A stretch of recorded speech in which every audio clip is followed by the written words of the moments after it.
You're listening to episode 117 of Present Moment.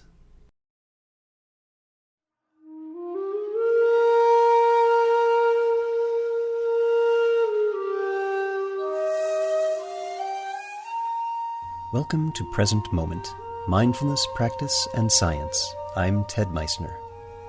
Present Moment is a podcast with interviews, conversations, and roundtable discussions. We speak with mindfulness researchers about their newest findings published in peer-reviewed science journals, teachers about their understanding and methods as they work with students of mindfulness, authors about their books and interests, and we also speak with everyday practitioners. The website presentmomentmindfulness.com has show notes for each episode along with resource materials. Sharon Hadley and Romek join us to speak about the mindfulness course and events listing service, eventslist.org.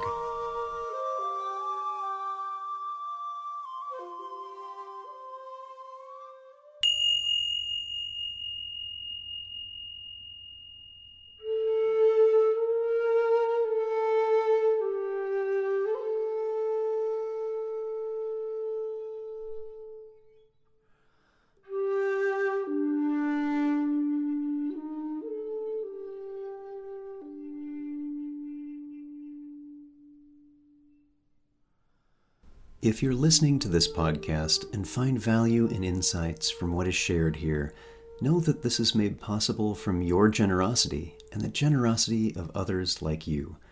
I want to thank those of you who are making monthly donations to keep this podcast going. And if you're not yet, please take a moment, go to presentmomentmindfulness.com and click on Make a Donation. One-time or especially monthly donations show you value this work, which can't happen without you. Thank you for your help, your support, and your kind generosity. One of the challenges facing new mindfulness teachers, and even those who have been teaching for quite some time, is getting our courses shared with those who would like to take them. Our competence and skills in teaching may not be helpful when it comes to setting up a web presence or knowing what information to share about our programs, and this is one of the most common questions I get asked. How do I make this available to others? For the past few months, I've been honored to spend time getting to know and work with today's guests who have a solution for that very problem. Sharon Hadley was the business manager in the Center for Mindfulness, Bangor University from 2010 to 2017.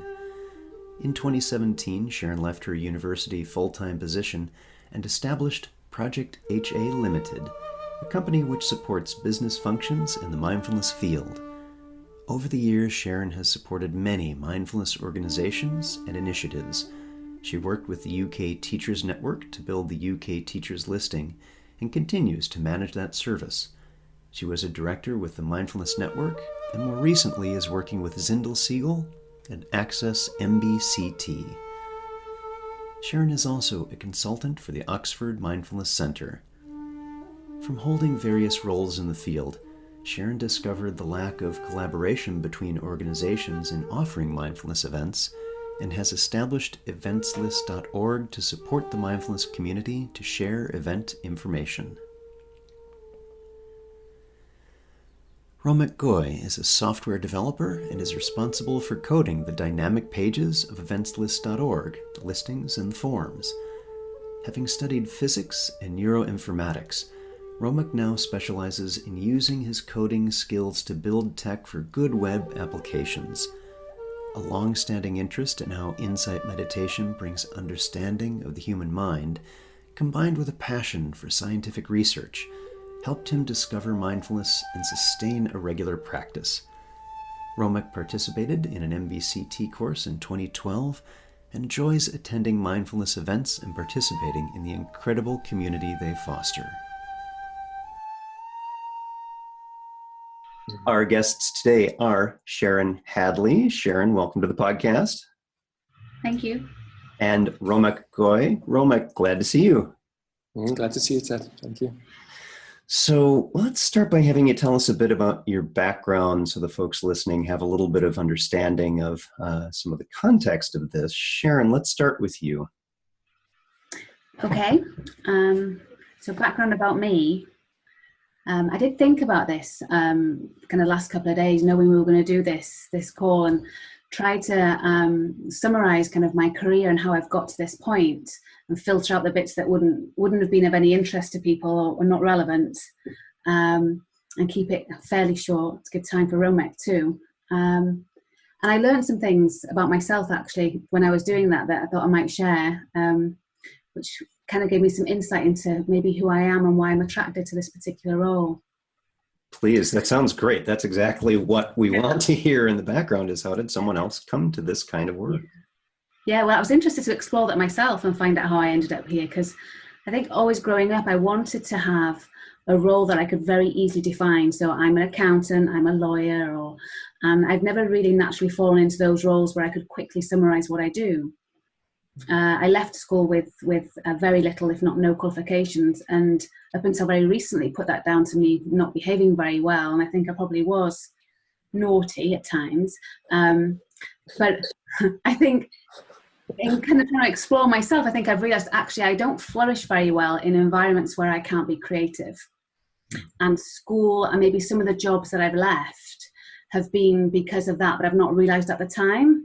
And I've maybe pinned that down to I've left because I have to travel too much, or something else was more attractive. But I think it was because I couldn't be creative. So drifted through a few different roles and ended up working for the university in Bangor. And just by chance, a job came up in the Centre for Mindfulness. It was their first role for an administrative manager, if you like. They were just expanding, mindfulness was just taking off. And I applied because it was a better job than what I had. And it was my first introduction to mindfulness. And as part of my introduction to mindfulness in that role, I was asked to do an 8-week course. And I'll be really honest, and I didn't enjoy it that much. The teacher was great, she was brilliant. But for me, it was just a totally new concept of being kind and thoughtful and compassionate, and I loved that environment, and really did flourish in CMRP, and I'm grateful to everybody there for that. But when I started running the events for mindfulness, and the conference, particularly the Bangor conferences, were pretty big, I think that's when I came into my own career-wise, and I just love running events. So here I am now doing that for myself, full-time, self-employed, running events for a living, and trying to help other people do the same. Yeah. Wonderful. Thank you. Yeah. Thank you. Yeah, it's interesting when one takes a look and sees there might be something a bit under the surface that that is closer to the heart, closer to the mind. You might not have seen before. Yeah, I really hadn't. Walking the dog the last couple of days, just trying to think, running through what I would say about myself. Really did discover some things that I thought I'd left roles for certain reasons, but it actually wasn't. It was because I wasn't happy. I wasn't at home in my career, and I am now, I think. It feels a nice place to be. Wonderful. And that may resonate with some listeners. It certainly does with me in these career shifts that may be sometimes a little surprising, and yet, wow, yeah, this. Yeah. Thank you, Sharon. So, Romek, how about you? Tell us about you. Yeah, about me. It was wonderful to hear your story so coherently just now, Sharon, in this short space, even for me. About me, well, I have a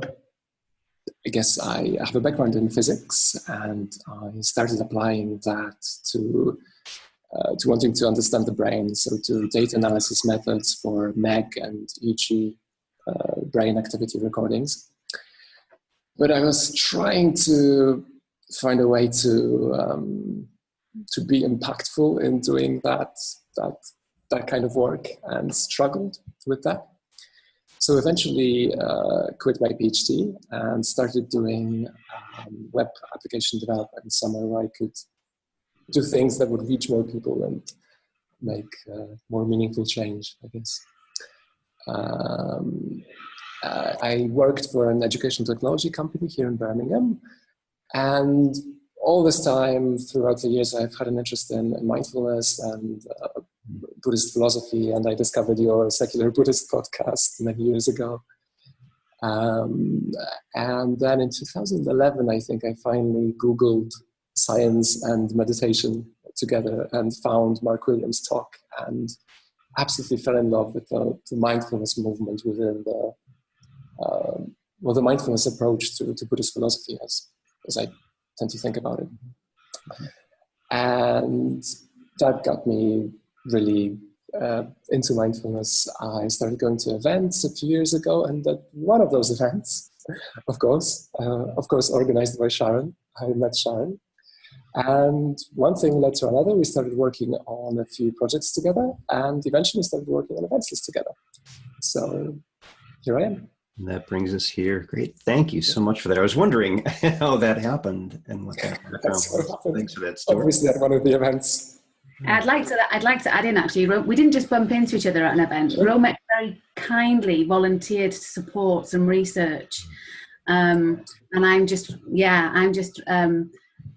writing my PhD on the cost effectiveness of mindfulness in the workplace. And the one area I'm really struggling in is analysing the data. And Romek has been, a huge support for me personally in analysing my data and supporting me. He has a skill I don't, and he likes to be in an area that I'm in. So we mutually have been collaborating on giving each other things that each other wants. So it's been a really lovely, lovely connection for me. It's been absolutely great for me. Great. Thank you for sharing that. So let's talk a little bit about what it is, our subject for today. Sharon, you must have noticed that there's a gap that needed to be filled. So how did this idea for eventslist.org come up? Well, I was fortunate in CMRP to meet hundreds of people every year at events that we were running. And it was really common to hear people say, I only just found out this event was happening, or by chance I stumbled across it, or I would be speaking about another event that I'd been supporting and they didn't know about it and they were disappointed that they'd missed it. So the seed was planted a long time ago of how I can communicate all of the events that are happening in the mindfulness field in one place for people to be able to, not miss opportunities. But I was also hearing the negative, people going on so-called mindfulness courses and then writing really bad reviews about it. And those two things felt like they could fit together for me. How do we ensure that people, when they attend an event, it really is a mindfulness event by somebody that's suitably trained and experienced to deliver it? So at least we can then challenge those things, those kind of negative reviews much more clearly and say, well, what was it you really attended? If you joined an event through this platform or this vehicle, it really will have been a mindfulness event. So that idea was kind of percolating with me for a while. And then I'm not sure how, but I was involved in a group where we were looking at trying to bring a retreats platform together. Attending a retreat, particularly in the UK, is part of the good practice guidance to attend an annual retreat, and people are struggling to find them. So I was part of a group that was looking at actually setting up a retreat service, but nobody had the energy or the capacity or the resources to do that. And that's when I kind of moved into that space. Let's do it, but not just for retreats. Let's actually provide a much bigger service for mindfulness events. Yeah. It's interesting, as you were speaking, I was reminded of an article that just came out somewhere online, and it was someone who had given up on mindfulness, and in reading the story, what their impression of mindfulness was, the idea based on their experience was they just worked with an app, which shall remain nameless, and it didn't have any contact with a teacher.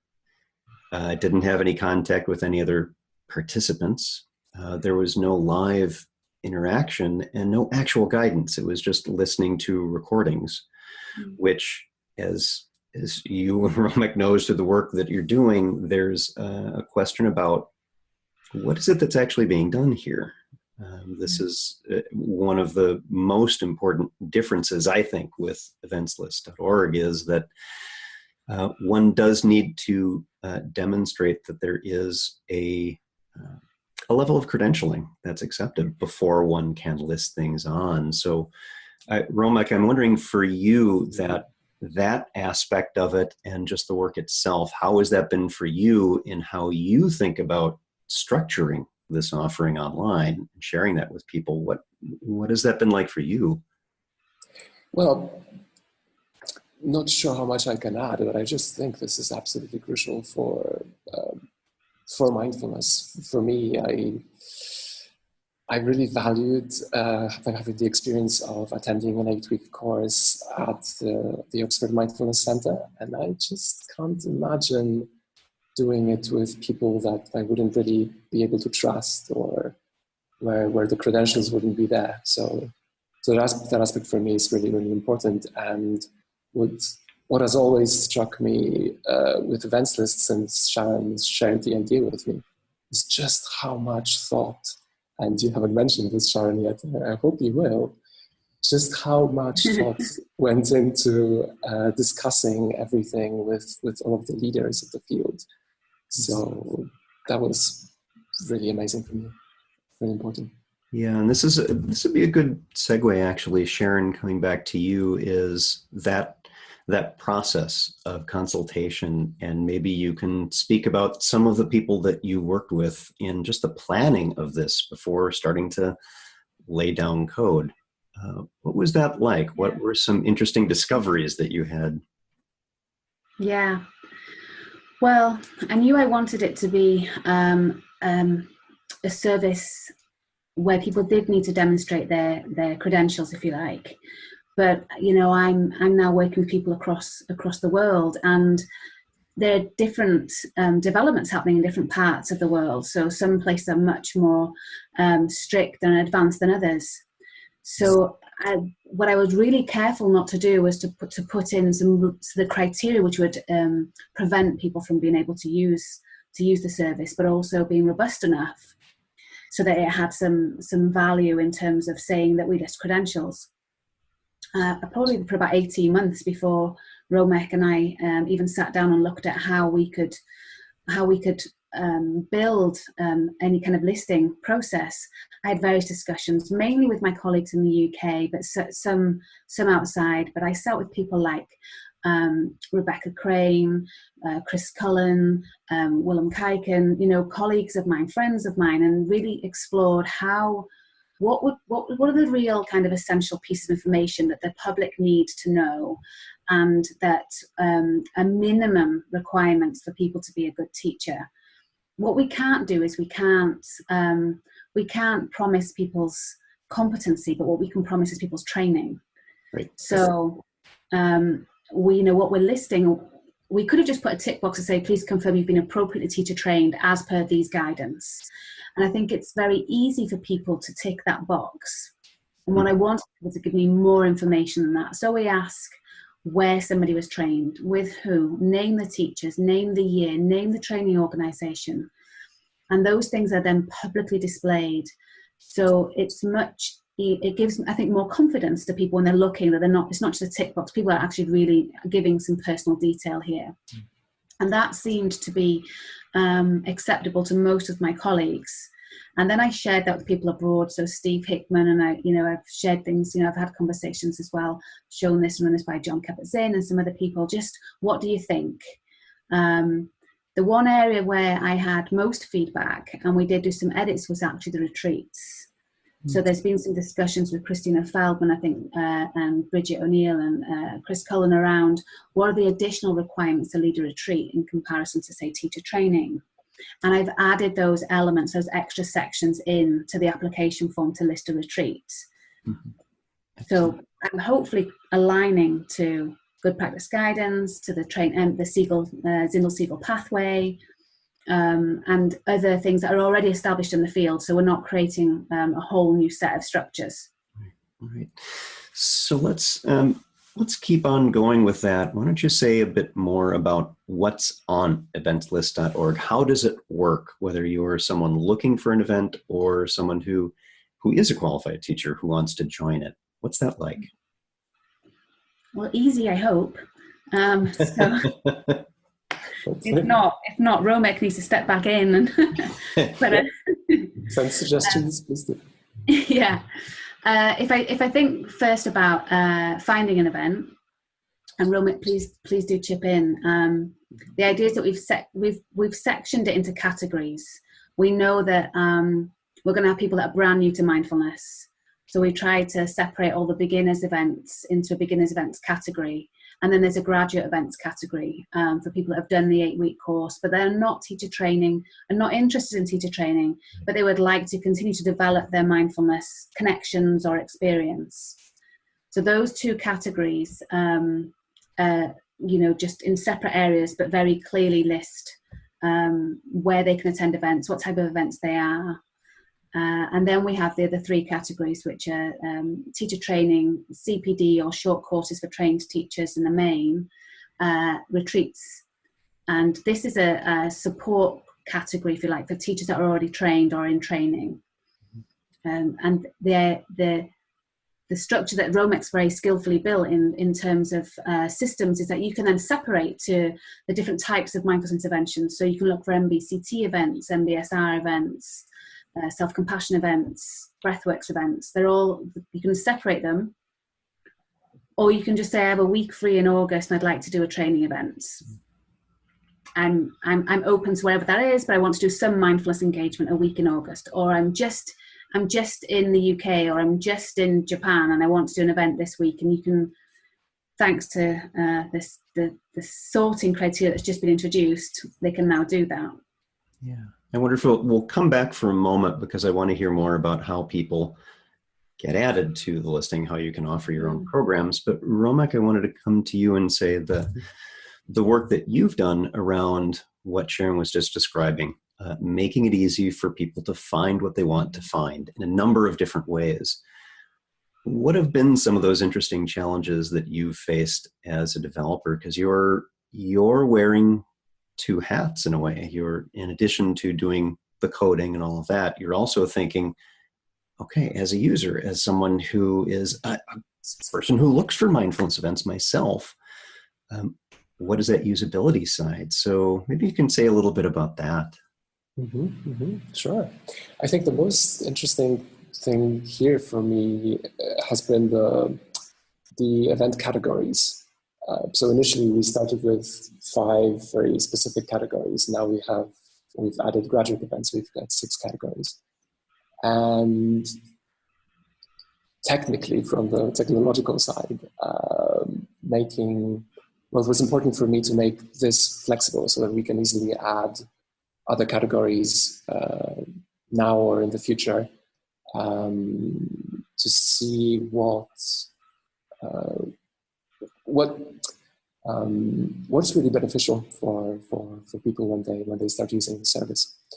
So this has been the very interesting thing for me, moving from a very rigid structure where we had 5 different pages for 5 different categories to an actual unified search experience where you can select what type of event you want to look at and filter through many different categories, which has been my last few weeks. Just implementing that has been just so much fun. So, yeah. Thank you. So, Sharon, how about for people who are interested in, hey, I actually am trained in an institution and would like to get my stuff listed, because one of the challenges many teachers are experiencing is they don't have the technical and user experience competence of Romek to build something to make that process easy. And I think that's what you've accomplished here. So could you say a bit about that? Yeah.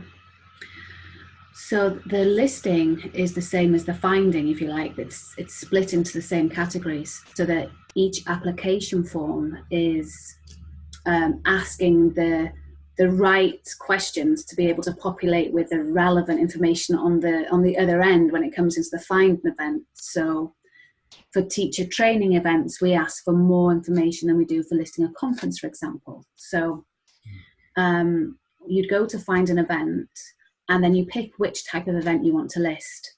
And it, I think we're still really open. We're still in the very early stages, and we are really open to feedback. And I've had some in this last week of people, not sure which category to put it in, and things that feel really easy for us in the build and development stage maybe aren't so. So it's really interesting to hear feedback. But as it stands, people select which category the event is should be displayed in on the find side, and then they go through to a bespoke application form, which asks them for set criteria around their teacher training, what event they want to list, what type of intervention it is, where it is, whether it's going to be online or whether it's going to be in person. All of these things matter to somebody that's looking for an event. So we need to gather that information when people are listing an event, because those we've figured these things out as we've gone along, haven't we, Romek, where we've like, oh gosh, we didn't ask for that, and now we don't know how to display it. Yes. So I think we've done a lot of testing and we're there now. But each application is very slightly different to enable the search functions to be slightly different. We have some build work to do. So Romek is going to work on some other features that will enable people to go straight to booking and payment screens. But as it is now, people then just submit that to me, and then I review it. So I look at the teacher's details, I look at the event details, and then if I have any queries, I think actually that's not quite right, or the event doesn't fit quite right. I'm really blessed that I have a group of guiding colleagues that have come on board. And when I gathered those guiding colleagues, which has taken about 12 months to do, I really tried to reach out to people I knew and trusted, but also people that really were there at the beginning or the forefront of that particular mindfulness intervention. Mm-hmm. So, Zindel Siegel's on board for MBCT, and we have, people in UMass supporting us for MBSR, and Vijamala Birch for Breathwork, Steve Hickman for MSc. So we have the people that really know and understand that particular intervention. And then if I have a query of somebody that's trying to list an event that's categorized as their particular intervention, which I'm really not sure about, I've then got people I can ping some queries back and forth to, which is a gift, a real gift. And how wonderful for them as well, because ensuring the integrity of that kind of intervention only helps with the integrity of the whole field. Yes. Mm-hmm. Yeah, and I'm actually really touched at how everybody I have asked to be involved has said yes. Mm-hmm. And that's testament to how much value people put to the integrity of the field and how much they really care about what they're doing. And I feel blessed to be connected to all of those people in a way that they feel comfortable to say yes to me as well. Mm-hmm. So you made reference to some upcoming work to keep Romek busy. Yeah. What are some things that you have planned? What's coming? Well, how about I let Romek talk about the technical things first, and then I can talk about some visionary things that maybe he doesn't know about yet. So this is the reveal for you, Romek. So what are the things that you know about? That is exciting. Technically, there are just so many things I want to tweak, make sure they work just a bit better.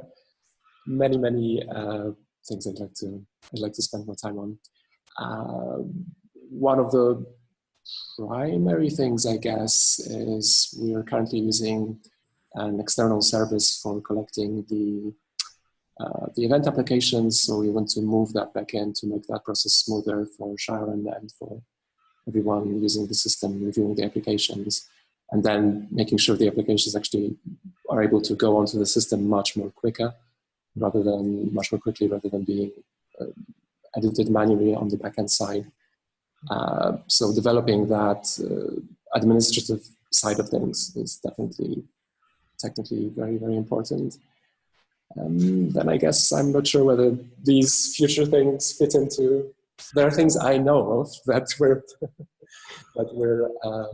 planning to do, like collecting participant payments. But maybe I'll let you, Sharon, talk more about that.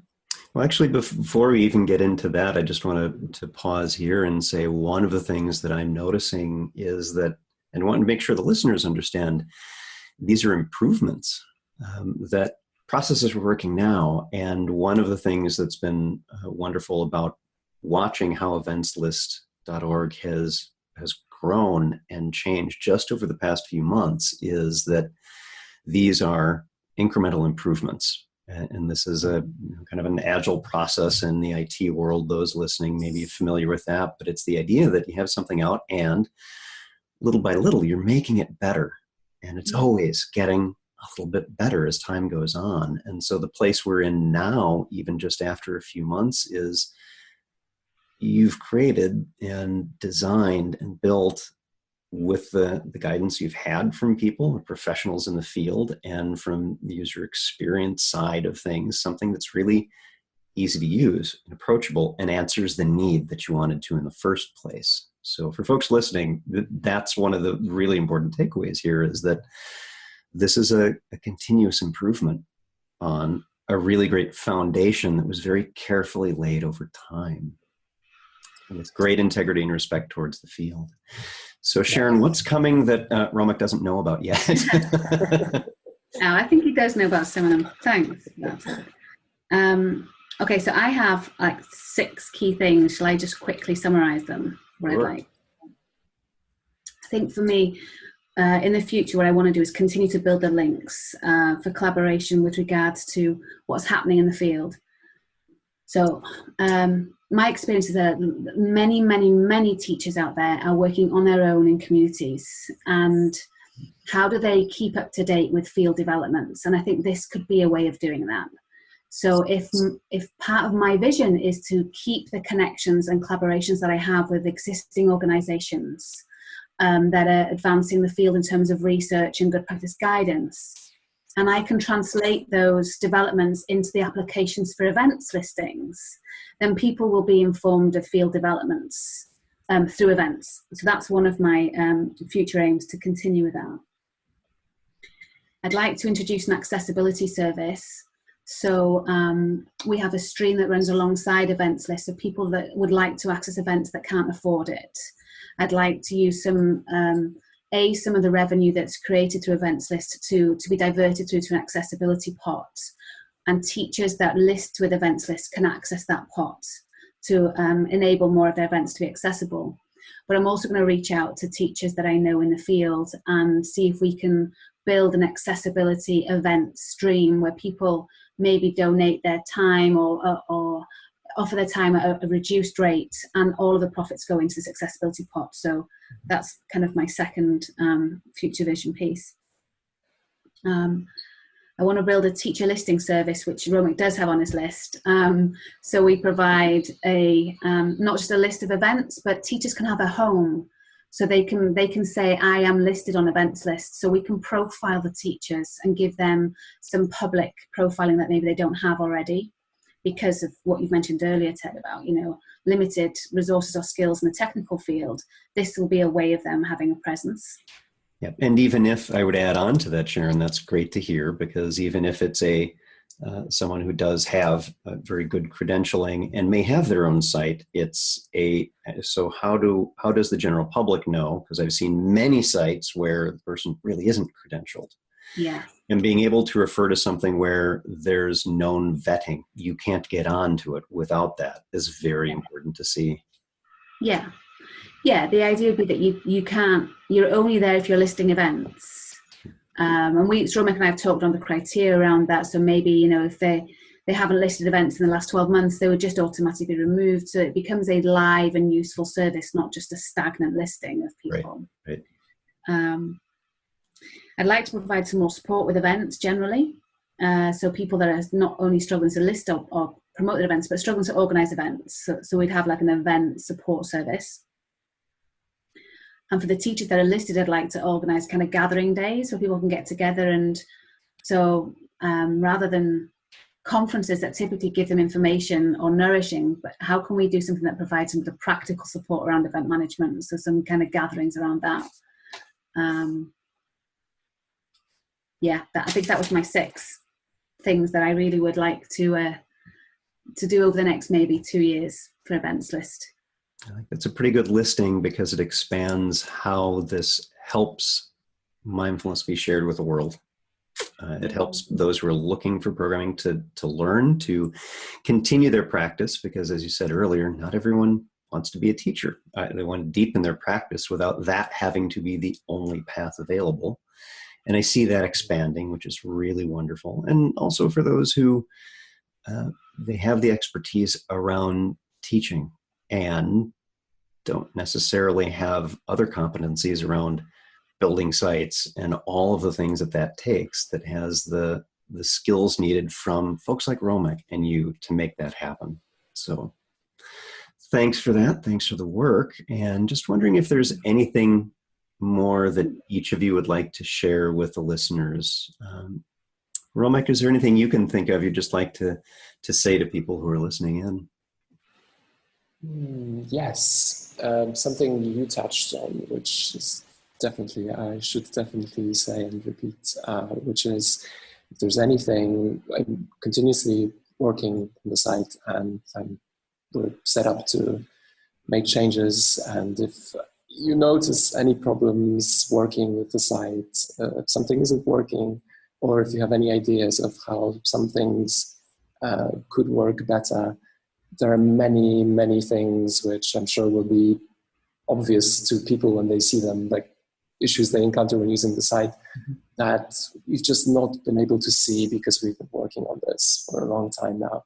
So it's always very difficult to see these kinds of things. So if there's anything like that, please get in touch with us. We'll definitely, I have a long list of things I want to change, but we'll definitely, what I want to say is I definitely want to focus on the things that are most cumbersome or most important to our users. So if you do have anything, please let us know. Great. Thank you. And Sharon, how about you? Any parting thoughts? Yeah, maybe to not let language be a barrier. And I'm aware that we're currently, we are listing events in different languages, but we're only accepting and processing in the English language. But that is on my list to work with colleagues and friends that I have in non-English speaking countries. So yeah, wonderful. English is not going to be a barrier, hopefully. So. Yeah. Well, in fact, to add on to that, if I can use this moment to say that one of the events that the UMass Center for Mindfulness will be sharing on eventslist.org as one of the channels is a Spanish-speaking online live MBSR course. And as far as we are aware, it's the first time that's being offered anywhere. And we're very glad to be working with eventslist.org to make that happen. So thank you. Very good segue into what we're doing to partner on making that available to everyone in the world. It's not just an English language only kind of thing. Yeah. I'd like to just thank really everybody that's worked with me over the last 18 months, 2 years. I've had lots of informal discussions with friends and colleagues and field leaders, but also more formal scheduled meetings with people like yourself, Ted, who's really come on board with Events List for no other reason, no other benefit other than to support the field and to bring what's been identified as a much needed service to the field. And I'm really grateful. I wouldn't have been able to do this on my own. And whilst I've been able to conjure up the idea and been able to connect in with people to ensure the robustness of the quality of the product, it's people like Romek who's brought it to life, and the design team and everybody else. So it's not just my baby anymore, but I'm very glad to have been able to bring it to the field. Thank you. Great. Thank you both, our guests today. Thank you both for being here. Romek Goy. Romek, thank you so much. Thank you, Ted. Thank you. And Sharon Hadley. Sharon, thanks for being here. Thank you for having us, Ted.